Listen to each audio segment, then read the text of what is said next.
I'm Steve Turano with Ask a Real Expert. Polly Mack wants to know a little bit about the glycemic index and blood sugar levels.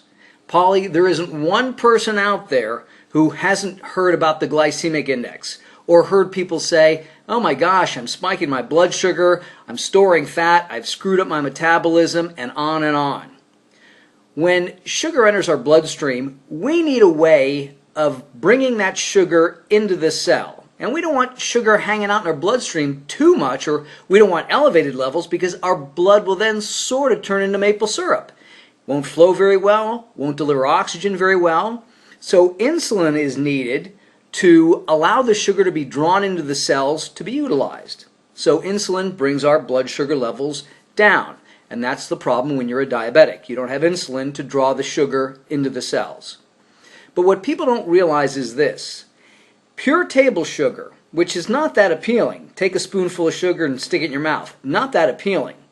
Even pure sucrose is only absorbed about 50% into the bloodstream because sucrose, or table sugar, is a disaccharide. It's glucose and fructose.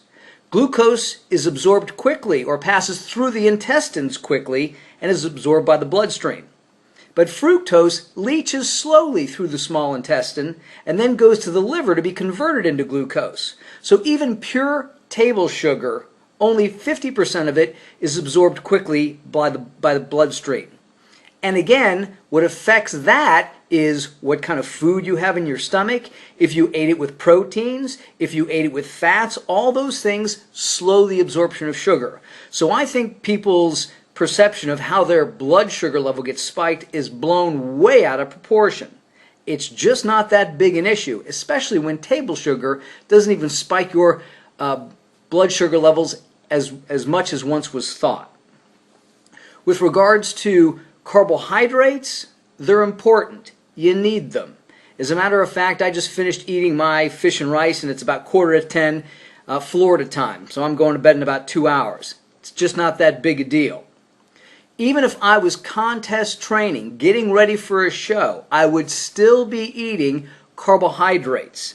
The purpose of those carbohydrates, again, is to fuel our muscle growth and fuel our workouts and fuel our recovery. Still, a very important aspect of a diet. What is much more important is a low-fat diet. Again, we don't want to be eating stuff that's loaded with sugar. And I think people kind of know what that would be. Cakes, candies, cookies, oversweetened teas, colas, juices. We know what that stuff is. But again, you have a glass of juice, it's not going to kill you. It's not going to screw up your metabolism. It's not going to cause you to gain weight. In the end, it is still the total number of calories you eat. That is the most important thing. And I'm sure in the future they may have additional studies talking about this. But you take the average human being, 99% of us, and all we really need to worry about is creating a consistent calorie deficit. Don't worry about your blood sugar being spiked.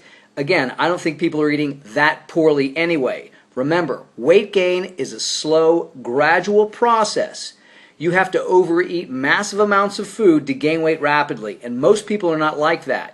100 extra calories a day is 10 pounds gained in a year. In 5 years, you're 50 pounds overweight. So keep those things in mind. I'm Steve Turano. Train smart, train hard.